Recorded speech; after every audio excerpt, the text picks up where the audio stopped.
Hello students, class 12th RBSC CBSE chemistry chapter first में halo alkane SN reaction.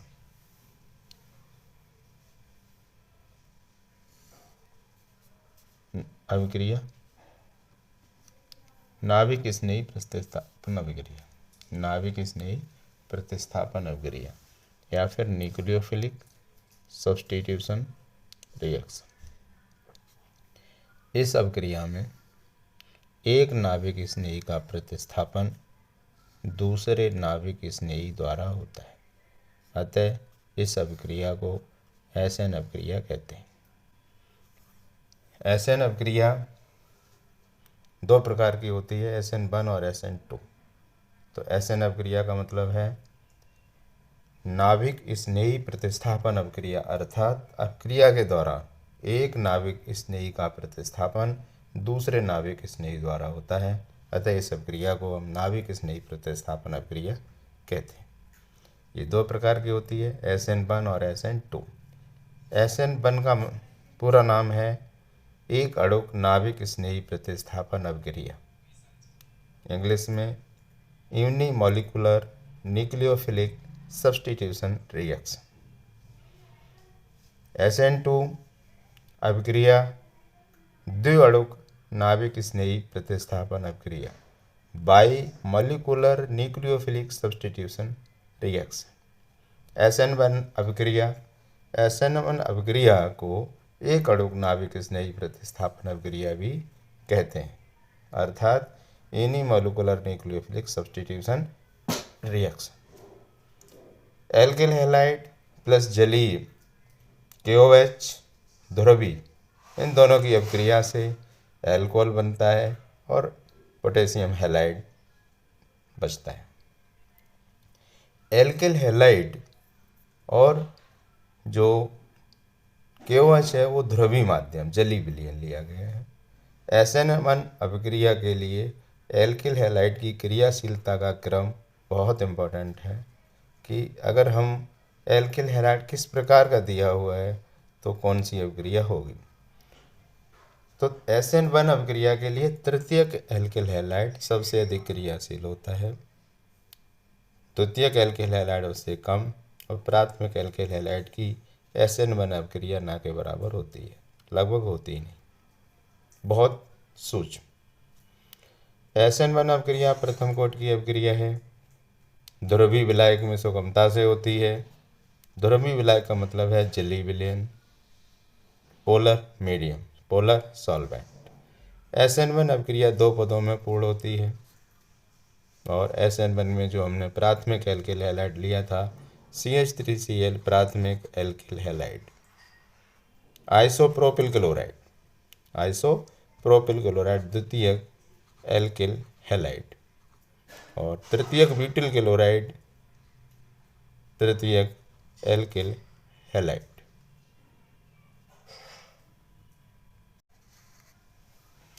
Hello students, class 12th RBSC CBSE chemistry chapter first halo alkane SN1 अभिक्रिया की क्रियाविधि, mechanism of SN1 reaction. SN1 reaction दो पदों में पूर्ण होती है, स्टेप 1 और स्टेप 2।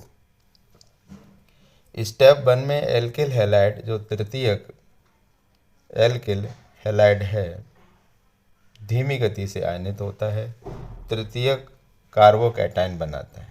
ये तृतीयक कार्बोनियम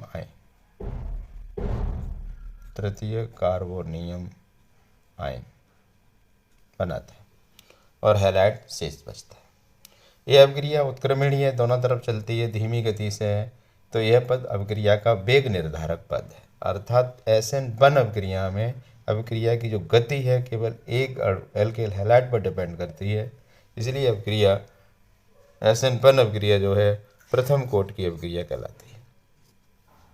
दूसरा पद जो है अभिक्रिया का तीव्र गति से होता है, यह वेग निर्धारक पद नहीं है, क्योंकि यहाँ हम अभिक्रिया इतनी फास्ट होती है कि अभिक्रिया में फास्ट होते समय अभिक्रिया का वेग का निर्धारण संभव नहीं है। तो SN1 अभिक्रिया में अभिक्रिया का वेग केवल प्रथम पद पर निर्भर करता है। तो अभिक्रिया का वेग प्रथम पद पर निर्भर करता है, इसलिए ये एक अणुक अभिक्रिया है। अभिक्रिया की कोटि प्रथम कोटि की अभिक्रिया। प्रथम पद में CH3Cl तृतीयक ब्यूटिल क्लोराइड द्रव्य माध्यम में आयनित होकर के तृतीयक ब्यूटिल कार्बोनियम आयन बनाता है। यानी तृतीयक ब्यूटिल क्लोराइड आयनित होकर के तृतीयक ब्यूटिल कार्बोनियम आयन बनाता है। जो OH, ये तृतीयक ब्यूटिल कार्बोनियम आयन दूसरे पद में OH नाभिक स्नेही से OH से क्रिया करके तृतीयक ब्यूटिल एल्कोहल बनाता है। यह है तृतीयक ब्यूटिल एल्कोहल बनाता है। SN1 अभिक्रिया दो पदों में पूर्ण होती है। प्रथम पद धीमी गति से होता है। SN1 अभिक्रिया दो पदों में पूर्ण होती है। प्रथम पद धीमी गति से होता है, पहला पद। दूसरा पद तीव्र गति से होता है। अभिक्रिया का वेग एक अणु पर निर्भर करता है, अर्थात केवल एल्किल हैलाइड पर। तो अभिक्रिया प्रथम कोटि की हो गई। SN1 अभिक्रिया में RX से अधिक क्रियाशीलता एलिल क्लोराइड और इससे भी अधिक बेंजिल क्लोराइड की होती है, क्योंकि इनमें अनुनाद पाया जाता है। अनुनाद से स्थायित्व बढ़ जाता है। तो इस तरीके से प्राथमिक कार्बोनियम आयन से द्वितीयक कार्बोनियम आयन की अधिक क्रियाशीलता है, द्वितीयक से भी तृतीयक की अधिक है, और तृतीयक से भी अधिक एलिल क्लोराइड की क्रियाशीलता होती है। एलिल क्लोराइड से भी ज़्यादा बेंजिल क्लोराइड की होती है, क्योंकि इन दोनों में अनुनाद के कारण स्थायित्व बढ़ जाता है। Hello students, class 12 chemistry RBSc and CBSE both, Friedel-Crafts reaction. According to Friedel-Crafts reaction, benzene or benzene halide reacts with alkyl halide in presence of anhydrous AlCl3 to form toluene or derivative of toluenes. जब chlorobenzene या chlorobenzene की क्रिया CH3Cl से अनाद्र AlCl3 की उपस्थिति में कराते हैं तो मिथिल बेंजीन या टोलीन या derivative of methyl benzene ortho and para chlorotoluene प्राप्त होते हैं। एग्जाम्पल के तौर पर क्लोरोबेंजीन है, मैथिल क्लोराइड से अनाद्र AlCl3 की प्रेजेंस में रिएक्शन होती है तो ऑर्थो क्लोरोटोलीन एंड पैरा क्लोरोटोलीन प्राप्त होती है। Another example, benzene react with CH3Cl in presence of anhydrous AlCl3 to form toluene and remaining HCl. Benzene react with acetyl chloride to form acetophenone. In another example, benzene react with benzophenone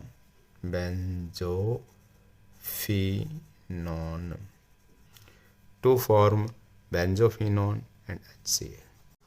hello student, class 12 RBSc CBSE chemistry first chapter halo alkane से SN2 reaction. SN2 अभिक्रिया का नाम है द्विअणुक नाभिक स्नेही प्रतिस्थापन अभिक्रिया।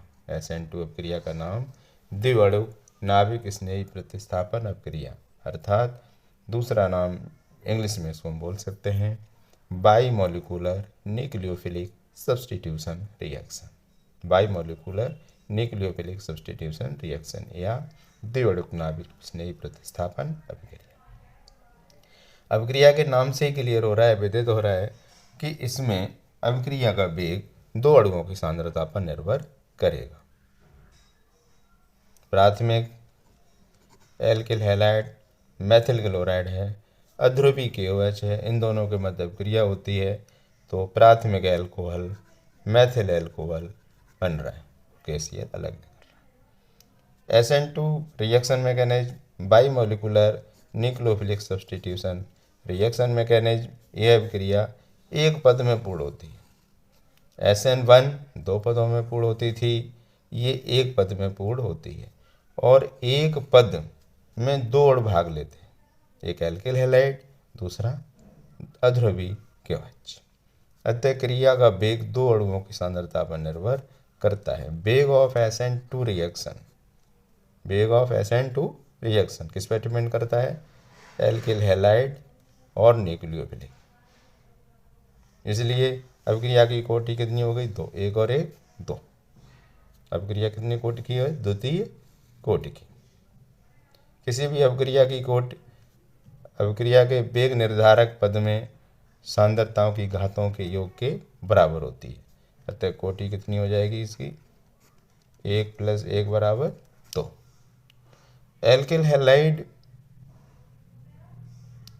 RX को माना है और न्यूक्लियोफिलिक यहाँ OH। तो अभिक्रिया में न्यूक्लियोफाइल OH एल्किल हैलाइड पर अभिक्रिया कर रहा है, तो एल्किल हैलाइड में हैलाइड Cl नाभिक स्नेही है और OH - भी नाभिक स्नेही है।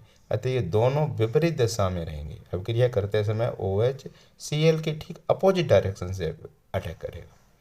तो जैसे जैसे OH का कार्बन के साथ बॉन्ड बनना शुरू हो जाएगा तो कार्बन का Cl के साथ बॉन्ड टूटना शुरू हो जाएगा। इस अवस्था को कहते हैं संक्रमण अवस्था, ट्रांजिशन स्टेट, संक्रमण अवस्था या ट्रांजिशन स्टेट। इसमें OH का C से पूरी तरह बंध बन भी नहीं पाया और C का Cl से पूरी तरह बंध टूट नहीं पाया। इसके आगे अभिक्रिया बहुत तीव्र गति से होती है। OH का बंध बन जाता है तो प्राथमिक एल्कोहल बन गया। Cl का बंध टूटने से Cl- बच गया, जो पीछे K+ बचा था उसके साथ जुड़ के क्या बना लेता है? Cl। SN2 अभिक्रिया के लिए एल्किल हैलाइड की क्रियाशीलता यहाँ SN1 से विपरीत हो जाएगी। यहाँ तृतीयक एल्किल हैलाइड कम क्रिया करेगा, द्वितीयक एल्किल हैलाइड उससे ज़्यादा और प्राथमिक एल्किल हैलाइड उससे सबसे ज़्यादा, जबकि वहाँ ठीक विपरीत था। यहाँ ऐसा इसलिए हो जाता है कि जैसे जैसे एल्काइल ग्रुप का साइज बड़ा होता जाता है तो त्रिविम विन्यासी बाधा, स्टेरिक हिंड्रेंस का इफेक्ट ज़्यादा होने से अभिक्रिया की गति घट जाती है।